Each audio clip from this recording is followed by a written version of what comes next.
Совет үкіметіндегі адамдардың дінге деген махаббаты менен қазіргі біздің махаббатымыз келмейді өлшеуге. Совет үкіметінде қысқан сайын бабаларымыз бар ғой, түнде ұйықтамай тығылып тахажжуд оқып, түндерде жаназа шығарған. Менің әжем айтып отыратын еді. Біз әкелерімізді анау аталарымыз тығылып таңғы 4-те бәрі ұйықтап жатқан кезде жаназа шығаратын көретінбіз дейді. Көрдіңіздер ме? Түнгі 4-те не істеп жүр анау?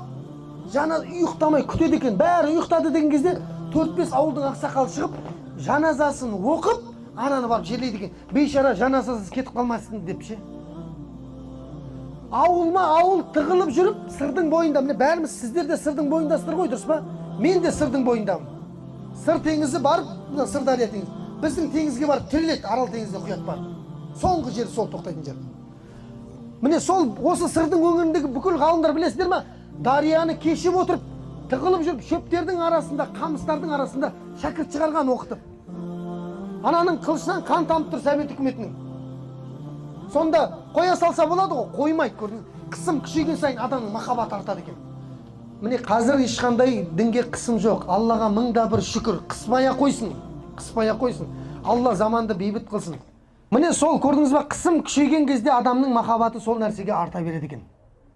Енді Алла бізге мынадай тыныштық заман берді. Олар сонымен сыналды, ана кісілер бар ғой, біздің аталарымыз. Біз мынадай заманмен сыналып жатырмыз. Бірақ біздің сынақ бар ғой, аналардыкінен ауыр болады. Айта алмайсың да, біздің заман ойбай қиын болды, намаз оқи. Айта алмайсың уже, болды. Ондай жоқ уже. Алланың алдында құтылатын вариант қалған жоқ уже. Бұл жақсы бір жағынан, Аллаға шүкір, азат өмір сүріп жатырмыз да, біреудің боданында емеспіз. Екінші жағынан бар да андай. Көрдіңіз ба? Қатты ашылып кеткеннен кейін адамдарды не болып кетті? Селқос болып кетті. Құлшылыққа селқос қарайтын болды. Есіне түссе ғана Құдай керек болады. Есіне шаруа біткеннен кейін Құдай керек болмай қалады. Сондай. Адамдар Құдайды тек қана қиналған кезде еске алатын дәрежеге жетіп қалды адамдар. Шаруаң біткеннен кейін бар ғой, фтюң деп қайтадан. Келесі қадалғанға дейін келмейсің мешітке. Келесіде қадаласың ғой. Анау күшті болып кетеді кәнде. Ай, бір жылап дұға қылып отырады, күш. Аллаға шүкір әкелді ғой десең, ертең шаруа бітеді ғой. Фтюң қайтадан жоқ анау. Құдай ондай ойыншық емес. Қалаған кезіңде жәрдем сұрап тастак.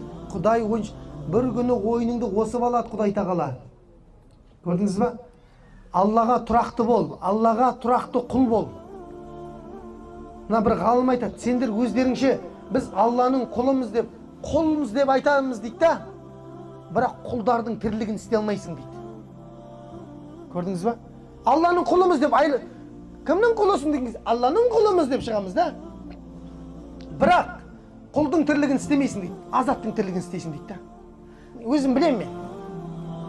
Құлсың ба, Құдайдың айтқанын істе. Көрдіңіз ба? Міне сол кезде таза Құдайға құл боласың. Бұл бейдеп айтады дейді адамдар. Біз жаңағы бұл ризық деген нәрсе бұл Алладан деп айтады дейді. Бірақ қолына ақша түспейінше жүрегі дүкілдеп, сонда да қоймайды дейді. Өзі айтып тұр, ризық Алладан деп қояды дейді. Бірақ не? Қолына ақша түспейінше жүрегі тынышталмайды дейді. Жоқ, ризық Алладан дедің ба, тура солай иман келтір болды.